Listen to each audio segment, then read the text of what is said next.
Hello friends, पूजा summer physics class में आप सभी का स्वागत है। आज मैं 12th क्लास की फिजिक्स के बारे में पढ़ा रही हूँ। पिछले लेक्चर मैंने ohmic conductor and non ohmic conductor के बारे में पढ़ाया था। आज मैं इलेक्ट्रिक एनर्जी कैसे निकलती है, इलेक्ट्रिक एनर्जी की यूनिट क्या होती है, उसके बारे में डिराइव करूंगी और इलेक्ट्रिक पावर क्या होती है, पावर को कैसे हम डिफाइन करेंगे, ये मैं यहाँ बताऊंगी। ठीक है, सबसे पहले तो हमने ओमिक नॉन ओमिक कंडक्टर के बारे में तो पढ़ा ही था। ओमिक कंडक्टर के बारे में पढ़ा था पिछले लेक्चर में, और क्या था, नॉन ओमिक कंडक्टर के बारे में पढ़ा था। ये क्या थे, ये ओम्स लॉ को फॉलो कर रहे थे। ओम्स लॉ को फॉलो, जो ओम्स लॉ था वो क्या था, V इक्वल टू IR। ये क्या था, ओम्स लॉ था। मतलब यहाँ पे क्या था, V डायरेक्टली प्रोपोर्शनल R के था। जो नॉन ओमिक कंडक्टर होते हैं ये क्या करते हैं, फॉलो नहीं करते। ओम्स लॉ को क्या करते हैं, फॉलो नहीं करते। ठीक है, तो इसके अकॉर्डिंग जो V इक्वल टू IR है, ये क्या, ये कंडीशन नॉट सेटिस्फाइड है। आ गया समझ, ये हमने पिछले लेक्चर में पढ़ा था। आज हम जो नई टर्म करने जा रहे हैं वो नई टर्म क्या है,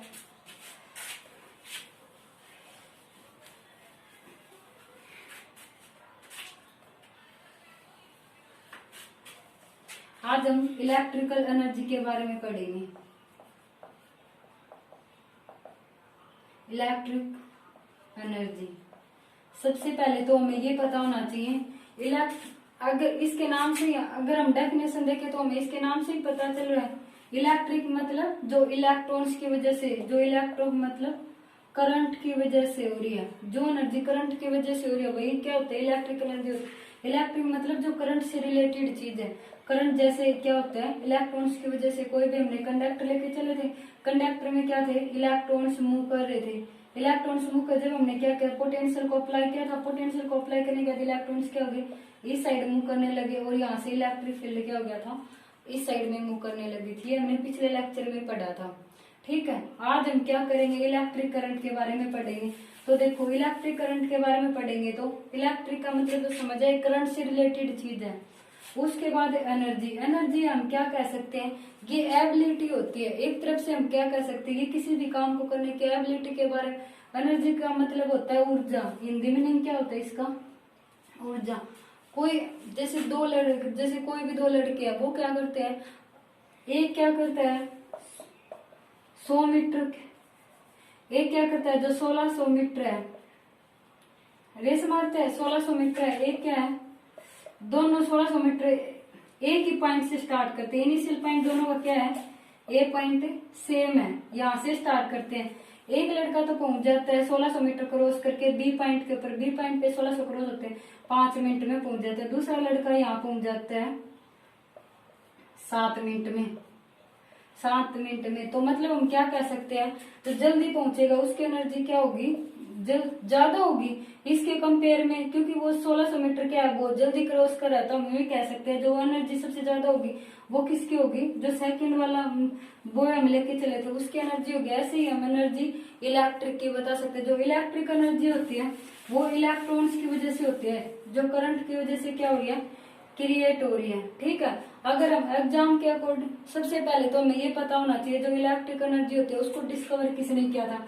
तो अगर हम नॉर्मली देखें तो जो इलेक्ट्रिक एनर्जी को जिसने डिस्कवर किया था उस साइंटिस्ट का नाम था,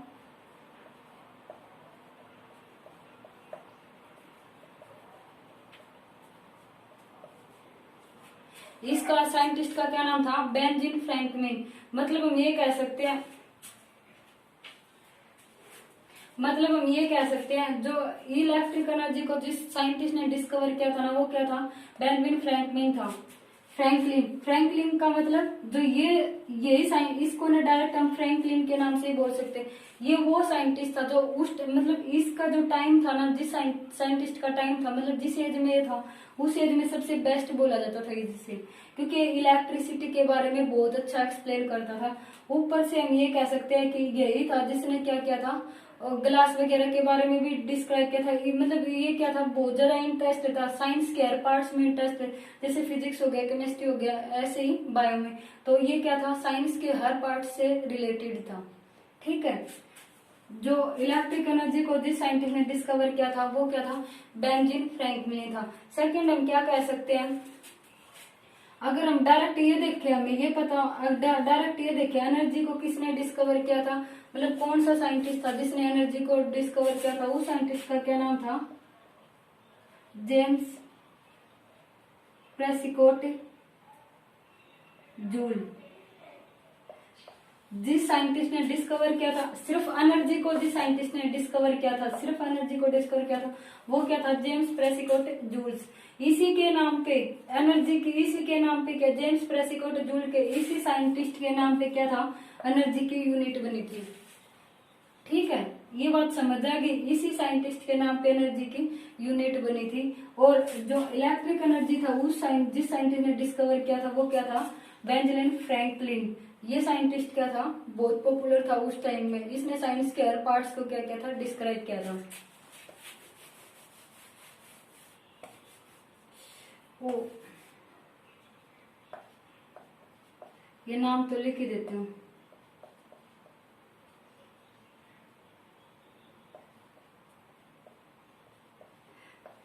जो इलेक्ट्रिकल एनर्जी को जिसने डिस्क्राइब किया था वो ये साइंटिस्ट था, और दूसरा क्या था, इस कंप्लीट को जिसने डिस्क्राइब किया था वो क्या था,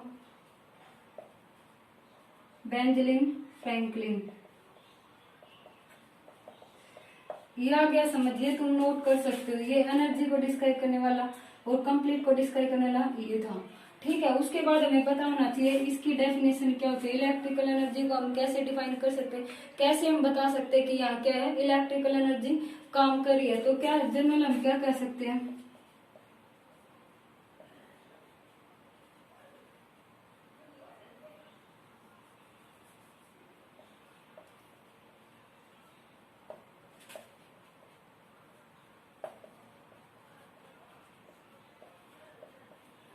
हम जो इलेक्ट्रिकल एनर्जी होते हैं उसको एक तरफ से हम ये कह सकते हैं, जो इलेक्ट्रिकल एनर्जी होते हैं वो क्या होते हैं, एक तरफ से वर्क डन ही होता है। मतलब हम ये कह सकते हैं जैसे कोई भी हमने ऑब्जेक्ट ले, ये क्या है, कोई भी ऑब्जेक्ट है, इसने क्या है, इलेक्ट्रिक की वजह से इसने जो वर्क डन किया होता है वो क्या होता है, इलेक्ट्रिकल एनर्जी होती है। ये बात समझ आ गई।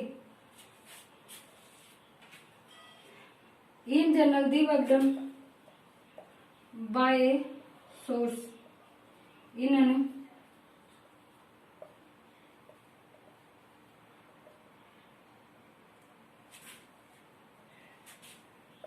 ये क्या है, जनरल हम क्या कह सकते हैं, ये वर्क डन होता है एक सोर्स के द्वारा। कोई भी हमने क्या ले लिया,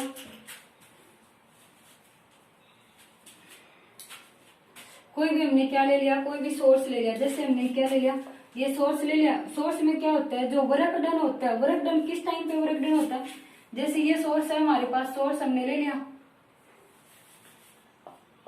अगर हम ऐसे देखें तो ये क्या हो गया, हमारे पास सोर्स हो गया। इसमें क्या है, जो यहाँ से डिस्टेंस है वो कितनी है, एल क्या ले ली, इसकी डिस्टेंस ले ली। इसमें से जो पोटेंशियल डिफरेंस क्रॉस कर रहा है वो कितना है, वी पोटेंशियल डिफरेंस हो गया। ठीक है, तो उसमें से क्या हो जाएगा, जो यहाँ पे जो एनर्जी क्रिएट होगी उस एनर्जी को हम क्या बोलेंगे, ई एनर्जी बोलेंगे। जब क्या हो, कोई भी हम कंडक्टर लेके चल रहे उस टाइम पे क्या हो, जब उनके अक्रॉस में कोई भी पोटेंशियल है, अगर ए से बी का पोटेंशियल है, पोटेंशियल ए टू बी, ए से बी का पोटेंशियल क्या हो गया, यहाँ से यहाँ तक का पोटेंशियल क्या हो गया, वी पोटेंशियल हो गया। कितना पोटेंशियल ले लिया हमने, वी पोटेंशियल ले लिया। उसके बाद हमें क्या पता है, कोई भी कंडक्टर होता है उसमें से चार्ज फ्लो करता है, तो चार्ज हमने क्या, जो यहाँ पे चार्ज होता है वो क्या होता है, क्या हुआ है, क्या वो चार्ज फ्लो करेगा। लेकिन हमें ये नहीं पता चार्ज और ये वैल्यू आई कहाँ से। तो सबसे पहले हमें क्या पता था, जो करंट होता है, ये सबसे फर्स्ट लेक्चर में क्या था, जो करंट आई होता है वो किसके इक्वल होता है, क्या वो क्वांटिटी होता है। अगर हम क्या की वैल्यू निकालेंगे तो क्या आ जाएगा, यहाँ से आई मल्टीप्लाई टी। ये क्या आ गया, आई मल्टीप्लाई टी आ गया। यहाँ से क्या की वैल्यू ये आ गई, तो क्या की वैल्यू हम चार्ज यहाँ से क्या कह सकते हैं, चार्ज क्या इज इक्वल टू किसके इक्वल आ गया, आई टी के इक्वल आ गया। ठीक है, हमें तो क्या पता है, क्या बताना, हमें तो वर्क डन बताना है। इसमें क्या है, इंजन में जो वर्क डन होता है किसी भी सोर्स के द्वारा किसी भी इलेक्ट्रिकल सर्किट में, वो क्या होता है,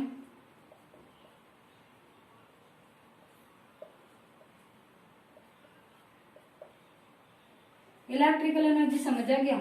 मतलब हम यहाँ से क्या कह सकते हैं, जो चार्ज की वैल्यू आई है वो क्या आई है, आई टी वैल्यू आ गई। हमें क्या पता है, जो वर्क डन होता है, ये बात आप हमेशा याद रखना, जो वर्क डन होता है, वर्क डन होता है वो क्या होता है, वी क्यू के इक्वल होता है। मतलब जितना हमने पोटेंशियल डिफरेंस अप्लाई किया है वो मल्टीप्लाई में जो चार्ज हम लेके चले वो, तो यहाँ से पोटेंशियल तो हम क्या लेके चले हैं, वी लेके चले हैं, क्यू की वैल्यू क्या आ गई, आई टी। तो यहाँ से जो वर्क डन होता है, जो वर्क डन होगा वो किसके इक्वल आ जाएगा, वी आई टी के इक्वल आ जाएगा। ये बात समझ आ गई, जो टोटल वर्क डन हो गया वो किसके इक्वल आ गया, वी आई टी। वी यहाँ पे क्या है, वी यहाँ पे क्या है, पोटेंशियल है, आई क्या है यहाँ पे, करंट है, टी यहाँ पे क्या है, टाइम है। ये आ गया समझ। उसके बाद हमें क्या करना है, जो वर्क डन होता है वो किसके इक्वल होता है, वो एनर्जी के इक्वल। हमें ये बता रखा है जो वर्क डन होता है एक सोर्स के द्वारा इन इलेक्ट्रिक, किसी भी इलेक्ट्रिक सर्किट में, उसी को हम क्या बोलते हैं, इलेक्ट्रिकल एनर्जी बोलते हैं। मतलब जो वर्क डन होता है, वर्क डन हो गया वो किसके इक्वल हो जाएगा, इलेक्ट्रिकल एनर्जी के इक्वल हो जाएगा, एनर्जी। तो मतलब वर्क डन की वैल्यू कितनी आई है, वी आई टी। ये किसके, electrical charge, electrical energy, electrical energy किसके इक्वल थी, ई के इक्वल थी। तो ई की वैल्यू कितनी होगी, वी आई टी होगी। हमें क्या पता है, जो ओम्स लॉ होता है, according to Ohm's law, Ohm's law क्या होता है, V is equal to I R. यहां तक समझ आ गया। अब एक बार मैं रिपीट करवा देती हूँ। सबसे पहले तो हमें इलेक्ट्रिकल एनर्जी पता होनी चाहिए। इलेक्ट्रिकल एनर्जी होती कैसे है, तो इलेक्ट्रिकल एनर्जी को जिस साइंटिस्ट ने डिस्कवर किया था वो क्या था, बेंजामिन फ्रैंकलिन। इस साइंटिस्ट ने क्या किया था, इलेक्ट्रिकल एनर्जी के बारे में बताया था, ठीक है। उसके बाद हमने क्या किया, इसकी डेफिनेशन की थी। जो इसकी डेफिनेशन होता है वो क्या कह सकते, जो वर्क डन होता है, कोई भी वर्क डन जब क्या हो कि किसी भी इलेक्ट्रिकल सर्किट हमने लिया है, उसमें जो वर्क डन होता है वो क्या होता है, इलेक्ट्रिकल एनर्जी होता है। किसी भी इलेक्ट्रिकल सर्किट में जो वर्क डन होता है वो क्या, इलेक्ट्रिकल एनर्जी के इक्वल होता है। ये आ गया समझ। उसके बाद हमने क्या लिया था, कोई भी हमने क्या लिया था, कंडक्टर लेके चले थे, जिसमें से जो पोटेंशियल ए से बी जा रहा था वो पोटेंशियल क्या था, वी पोटेंशियल हम लेके चले। कंडक्टर की लेंथ एल है, हमें क्या पता है, जो यहाँ पे एनर्जी हो गया, हमें ये तो पता ही है, एनर्जी तो हो गया, एनर्जी यहाँ पे क्या ले ली, ये काउंट कर ली। तो पोटेंशियल ए से बी का क्या हो गया, वी हो गया। हमें क्या पता है, कोई भी कंडक्टर जब हम क्या करते हैं, एक्सटर्नल फील्ड लगाते हैं, एक्सटर्नल इलेक्ट्रिक फील्ड लगाते हैं, उस टाइम पे क्या होता है, वहां पे चार्ज क्रिएट होता है। चार्ज तो कंडक्टर में चार्ज तो होता ही, तो यहाँ से चार्ज किसका इक्वल आ जाएगा, केव के इक्वल आ जाएगा। आगे समझ। उसके बाद क्या करना है, हमें चार्ज दे दिया था, हमें तो ये पता है जो चार्ज होता है उसकी पर्टिकुलर वैल्यू निकालनी होती है। बट हम ऐसे कैसे कह सकते हैं कि चार्ज की वैल्यू क्या भी रहेगी, क्या की वैल्यू हम निकाल सकते हैं, क्योंकि हमने फर्स्ट लेक्चर में क्या पढ़ा था, जो करंट इसके किसके इक्वल होता है, वो क्या अपॉन टी के इक्वल होता है। क्या अपॉन टी, यहाँ से क्या की वैल्यू आ जाएगी, आई टी हो गया। उसके बाद क्या था, जो चार्ज होता है वो किसके इक्वल आ गया, आई टी के। हमें क्या पता है, जो वर्क डन होता है वो किसके इक्वल होता है, पोटेंशियल मल्टीप्लाई क्या। ये बहुत इंपॉर्टेंट है। जो वर्क डन होता है वो किसके इक्वल होता है, पोटेंशियल मल्टीप्लाई क्यू। अब पोटेंशियल की वैल्यू वी, क्यू की वैल्यू हमने निकाली आई टी, तो यहाँ से वर्क डन की वैल्यू क्या आ गई, वी आई टी के इक्वल आ गई। इतना समझ आ गया। उसके बाद क्या था, जो वर्क डन होता है, हमें ये बताया, जो वर्क डन होता है वही क्या होता है, इलेक्ट्रिकल एनर्जी। वर्क डन को हम इलेक्ट्रिकल एनर्जी के इक्वल पुट कर देंगे, तो यहाँ से ई की वैल्यू क्या आ गई, वी आई टी आ गई। समझ आ गया।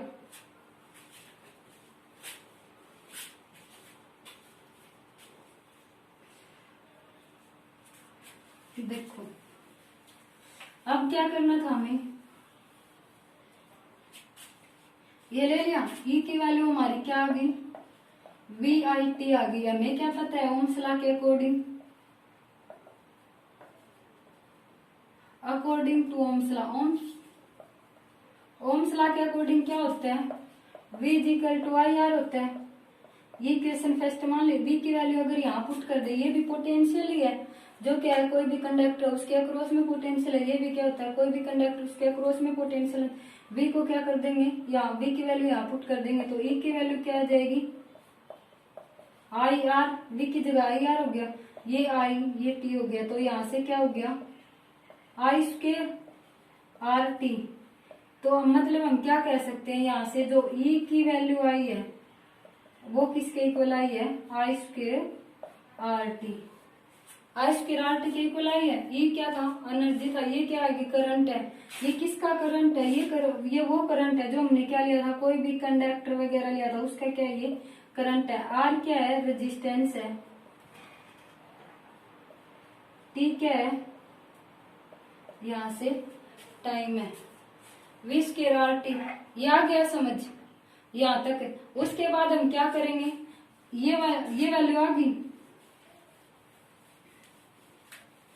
हमें क्या पता है, ये वाला लेने के बाद ये हमें क्या पता है, E is equal to V I T. एक इक्वेशन, ये सेकंड इक्वेशन आ गई वी आई टी। अब हम क्या करेंगे, पोटेंशियल को एज इट इज रख लेंगे। आई की वैल्यू हमें क्या पता है, जो आई होता है वो किसके इक्वल होता है, V is equal to I R. तो यहाँ से आई की वैल्यू निकालेंगे तो क्या आ जाएगा, V अपॉन आर, मतलब पोटेंशियल अपॉन में रेजिस्टेंस। तो आई की वैल्यू क्या आ गई, V अपॉन आर टी। तो मतलब ये V square T, V square by R T, ये वैल्यू आ गई समझ। ये कैसे आई है, देखो हमने एनर्जी के बारे में पढ़ा था। एनर्जी किसके इक्वल थी, वी आई टी। इसके इक्वल हमने निकाला था ये। तो उसके बाद क्या करना है, वी को एज इट इज रख लो। अब की बार क्या कर दो, आई की वैल्यू पुट कर दो। आई की वैल्यू क्या थी, V upon R. V upon R put करेंगे, ये क्या है, टी टाइम पीरियड है। उसके बाद ये आ गया, इसकी वैल्यू अब क्या हो जाएगी, वी स्क्वायर हो गया, टी अपॉन क्या हो गया, आर। ये वैल्यू आ गई। ये क्या हो गया, जो ई की वैल्यू होगी वो थर्ड रिलेशन आ गया, V square T upon R. ये समझ आ गया। उसके बाद हमें क्या करना है, ये तो हमने इलेक्ट्रिकल एनर्जी के क्या कर दिए, तीन अलग अलग फॉर्मूले ड्राइव कर दिए। एक तो इलेक्ट्रिकल एनर्जी का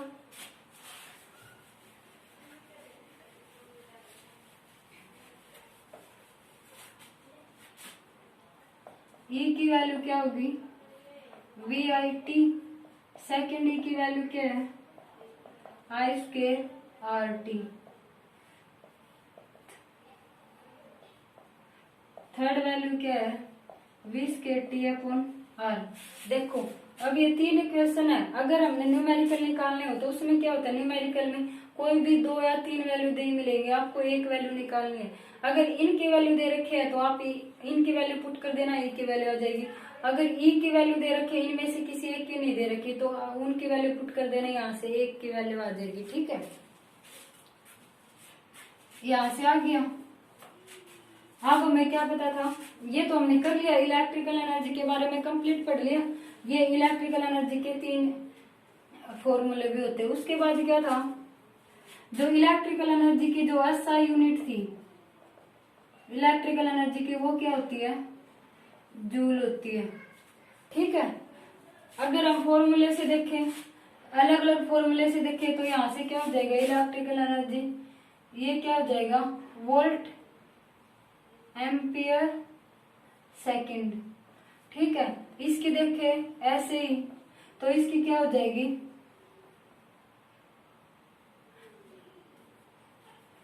ये तुम रहने देना क्योंकि इनमें कंफ्यूज हो जाओगी। क्योंकि जो एनर्जी होती है ना उसकी डायरेक्ट यूनिट जूल ही लिख लेना। अगर तुम डायरेक्ट यूनिट इनकी क्या लिखोगे, जूल लिखोगे, तो मतलब किसी भी बच्चे को समझ भी आ जाएगा कि आपने एनर्जी की वैल्यू पुट कर रखी है। ठीक है, उसके बाद हम क्या करेंगे, इलेक्ट्रिकल पावर के बारे में पढ़ेंगे। इलेक्ट्रिक पावर के बारे में पढ़ेंगे।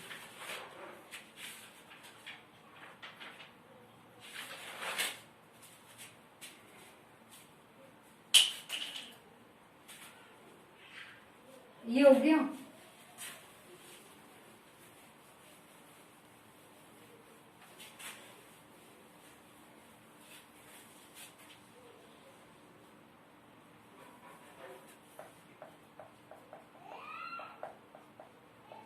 इलेक्ट्रिक पावर, जो इलेक्ट्रिक पावर को जिसने डिस्कवर किया था वो भी सेम साइंटिस्ट, इसी ने डिस्कवर किया था,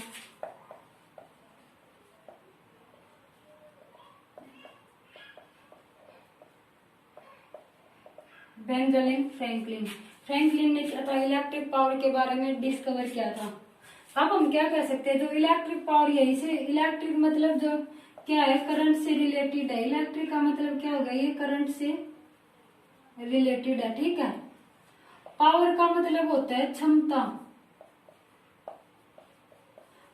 ये भी कह सकते हैं। पावर का मतलब शक्ति होता है, किसके अंदर कितनी पावर है। कोई तो जैसे मतलब ये नहीं होता, जैसे गेम्स वगैरह होते हैं स्कूल में, उसमें क्या होता है, स्कूल में गेम्स वगैरह होते हैं, तो अगर वजन वगैरह उठाने वाली कोई चीज आ जाए, तो मतलब कोई भी दो सेम क्लास के लड़के, अगर 10th क्लास के कोई भी क्या है, 5 बॉयज है, 10th क्लास के 5 बॉयज हो गए, ठीक है। उनको क्या कह दो कि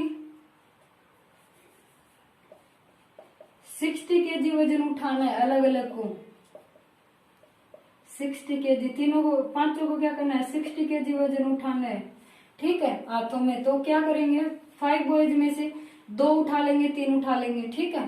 क्योंकि मतलब हम क्या कह सकते हैं यहाँ से कि कुछ मतलब कुछ लड़के होते हैं वो क्या करते हैं, जो मतलब कंप्लीट वजन उठा लेते हैं, जिनमें क्या होता है, पावर बहुत ज्यादा होती है। कुछ लड़कों में क्या होता है, वजन उठा नहीं पाते। तो हम क्या कह सकते हैं, जो इलेक्ट्रिक जो पावर होते हैं, इसको हम शक्ति कह सकते हैं, ठीक है। ऐसे ये इलेक्ट्रिक के बारे में बताएगा।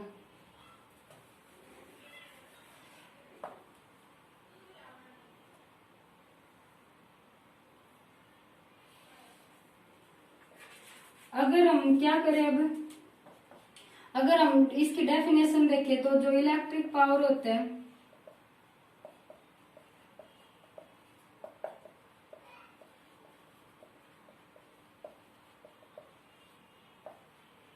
वो क्या होता है, जो हम उसने काम किया, रेट ऑफ डूइंग वर्क, मतलब जो उसने काम किया उसका क्या होता है, रेट का मतलब यहाँ से हम क्या कह सकते हैं, वर्क डन क्या होता है, T doing work done. Work done क्या था यहाँ पे, टी वर्क डन था, कि रेट का मतलब होता है वो टाइम के रिस्पेक्ट में होना, वर्क डन अपॉन में क्या हो जाएगा, टी। एक डेफिनेशन तो ये होगी। यहाँ से इसको ऐसे भी लिख सकते हैं, डब्ल्यू अपॉन टी। ये क्या था, जो डब्ल्यू होता है वो क्या होता है, वर्क डन। यहाँ से ये क्या होता है, टाइम। ऐसे ही हम क्या कह सकते हैं, जो इलेक्ट्रिक पावर होते हैं,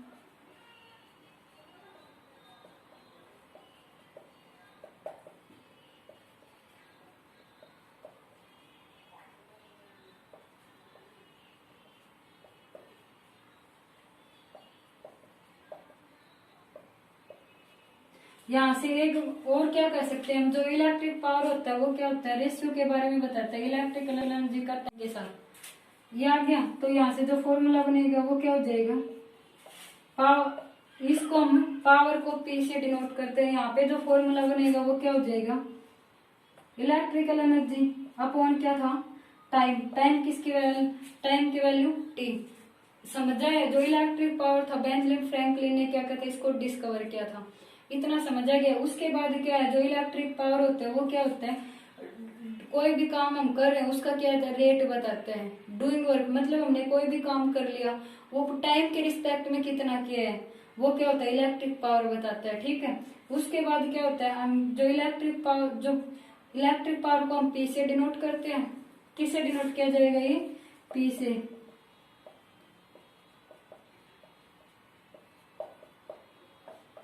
पी से क्या हो जाएगा, ये डिनोट किया जाएगा। उसके बाद क्या था, जो इलेक्ट्रिक पावर होता है वो क्या होता है, रेशियो के बारे में बताता है। किसका रेशियो बताता है, ये इलेक्ट्रिकल एनर्जी का रेशियो बताता है टाइम पीरियड के साथ। ये सबसे क्या है, मोस्ट इंपोर्टेंट है। तुम्हारे एग्जाम में क्या होता है, इसी से रिलेटेड क्वेश्चन आते हैं। जो इलेक्ट्रिक पावर होता है वो रेशियो के बारे में बताया। किसके ratio, electrical energy, chemical VIT, इसका रेशियो किसके साथ बताएगा, टाइम पीरियड के साथ बताएगा। तो यहाँ से हम क्या कह सकते हैं, जो इलेक्ट्रिक पावर की एसआई यूनिट होती है, वो क्या होती है, वाट होती है, ठीक है। इलेक्ट्रिकल पावर की जो एसआई यूनिट होती है वो क्या होती है, वाट होती है। अगर हम क्या करें, प्रैक्टिकल यूनिट यूज करें,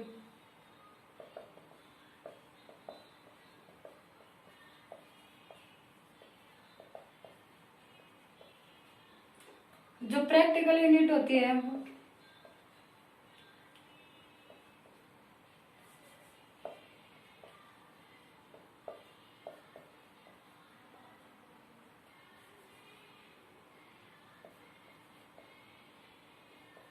आवर्स वाट होती है। ठीक है,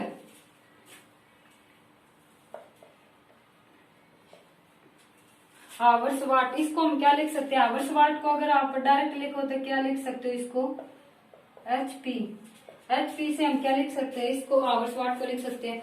जो हम इसकी क्या होती है, ये तो वो यूनिट है जो हम स्टैंडर्ड यूनिट यूज कर रहे हैं, ऐसा यूनिट होती है, क्या होती है, वाट होती है। लेकिन जब हम प्रैक्टिकली कोई भी प्रैक्टिकली इलेक्ट्रिक पावर के बारे में पढ़े तो उसकी जो प्रैक्टिकल यूनिट होती है वो क्या होती है, और आवर्स पावर होती है जो क्या होती है, एचपी होती है। ठीक है, तो 1 एचपी होती है वो किसके इक्वल होती है,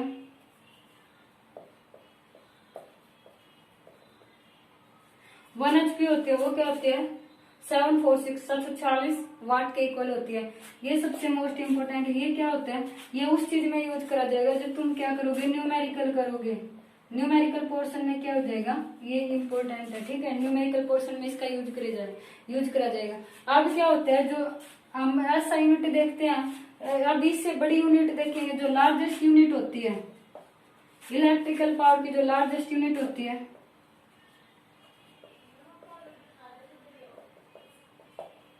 लार्जेस्ट यूनिट होती है वो क्या होती है, किलोवाट होती है। किलोवाट का मतलब 1 किलोवाट।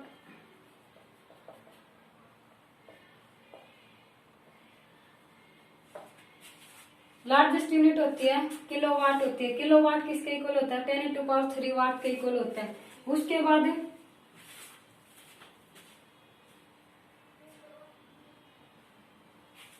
उसके बाद हम क्या कह सकते हैं, लार्जेस्ट यूनिट का हमें पता चल गया। उसके बाद हम क्या कह सकते हैं, अगर इसको मेगावाट में देखें तो जो मेगावाट में होती है 1 मेगावाट किसके इक्वल होता है, 10⁻⁶ वाट के इक्वल होता है। जो मेगावाट होता है वो किसके इक्वल होता है, 10⁻⁶ के इक्वल होता है। अगर हम यहाँ से पता चल गया ऐसा यूनिट वाट होती है, प्रैक्टिकल यूनिट होती है वो क्या होती है, हॉर्स वाट होती है, जिसको 1 एचपी से लिखते हैं। जो 1 एचपी होता है वो क्या होता है, 746 वाट के इक्वल होता है। उसके बाद जो लार्जेस्ट यूनिट होती है वो क्या होती है, किलोवाट होती है। जो किलोवाट होता है वो क्या होता है, 10⁻³ वाट के इक्वल होता है। जो मेगावाट होता है वो क्या होता है, 10⁻⁶ वाट के इक्वल होता है। यहाँ समझ आ गया। उसके बाद हम क्या करेंगे, यहाँ से हम रिलेशन पढ़ेंगे।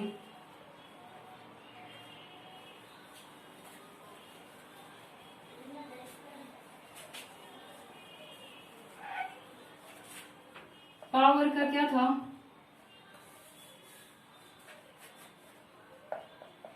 E/T था। एनर्जी अपॉन टाइम था। एनर्जी की वैल्यू क्या आ गई, VIT अपॉन में टाइम। तो यहाँ से क्या हो गया, VI आ गया। पावर की वैल्यू किसके इक्वल आ गई, VI। मतलब हम क्या कह सकते हैं, यहाँ से एक यूनिट, एक डेफिनेशन और बन गई।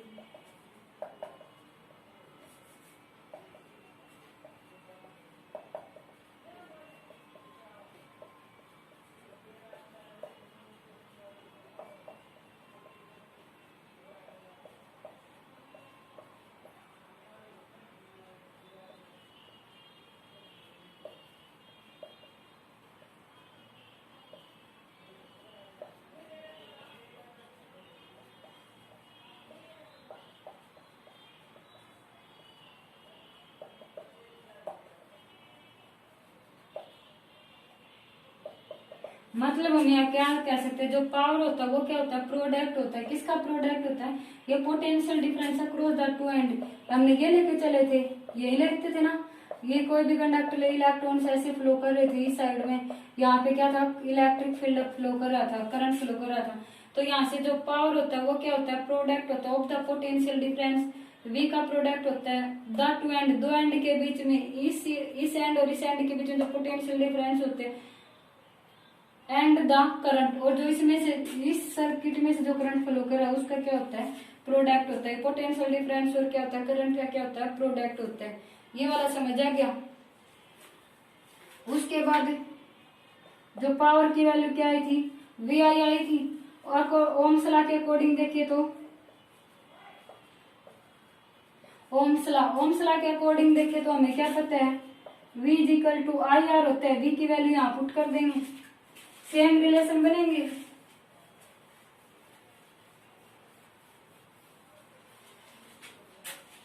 देखो P की वैल्यू किसके इक्वल आ गई, V I के इक्वल आ गई। अब V की वैल्यू हम पुट कर दे तो P की वैल्यू कितनी आ जाएगी, V की वैल्यू IR है मल्टीप्लाई I, तो यहाँ से कितना आ गया I स्क्वायर R, ये किसका इक्वल आ गया, ये फर्स्ट इक्वेशन आ गई। P की वैल्यू मतलब V I था, V की जगह हमने IR पुट कर दिया, ये I एज इट इज, ये आ गया। एक रिलेशन तो हमारा ये आया था, सेकंड रिलेशन हमारा ये आया। जब P थर्ड रिलेशन देखेंगे तो हमें क्या पता है, P इक्वल टू वी आई है, P इक्वल टू वी आई है। यहाँ से देखो हमने पहले V की वैल्यू पुट की थी, अब क्या करेंगे हम यहाँ I की वैल्यू पुट कर देंगे। I की वैल्यू यहाँ से I की वैल्यू निकालेंगे तो V अपॉन R I की वैल्यू हो जाएगी। तो ये देखो यहाँ से V as it is I की value, V as it is I की वैल्यू कितनी आ गई, V upon R, V upon R, तो यहाँ से क्या हो जाएगा V स्क्वायर अपॉन R, मतलब P की क्या होगी V स्क्वायर अपॉन R। ये क्या हो गया, थर्ड रिलेशन हो गया, ये क्या था, सेकंड रिलेशन था। आ गया समझ। उसके बाद हम क्या करें, अगर हमें ये पता हो, रिलेशन बताएं,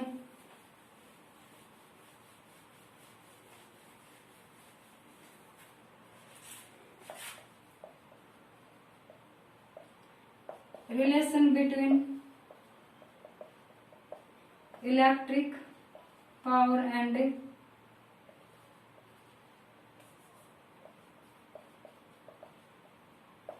इलेक्ट्रिक एनर्जी। जब क्या करें हम रिलेशन बताए इलेक्ट्रिक पावर का इलेक्ट्रिक एनर्जी के साथ रिलेशन बताए, तो हमें क्या पता है, जो एनर्जी होती है वी नो, हम क्या जानते हैं, E की वैल्यू के इसके इक्वल होती है VIT, VIT के इक्वल होती है। यहाँ से हमें क्या पता है, जो VI है वो किसके इक्वल है, VI किसके इक्वल है, P के इक्वल है, तो PT हो जाएगा E की वैल्यू। यहाँ से E अपॉन T करेंगे तो किसके इक्वल आ जाएगा, P के। मतलब हम यहाँ से क्या कह सकते हैं, जो पावर होता है वो क्या होता है, इलेक्ट्रिक एनर्जी अपॉन में टाइम। ये क्या होता है, ये रिलेशन होता है, सबसे मोस्ट इम्पोर्टेंट है ये रिलेशन। जब क्या हो, इलेक्ट्रिक पावर का रिलेशन निकाले इलेक्ट्रिक एनर्जी के साथ। ठीक है, यहाँ तक समझ आ गया। E की वैल्यू VIT थी, VI की वैल्यू P पुट कर दी, यहाँ से क्या कर देंगे, P को ये T को इस साइड लेके आएंगे, यहाँ से P की वैल्यू आ जाएगी। ठीक है, आज का लेक्चर यही खत्म करते हैं। आज से मैं रेगुलर क्लास ले लूंगी 12th क्लास की। धन्यवाद।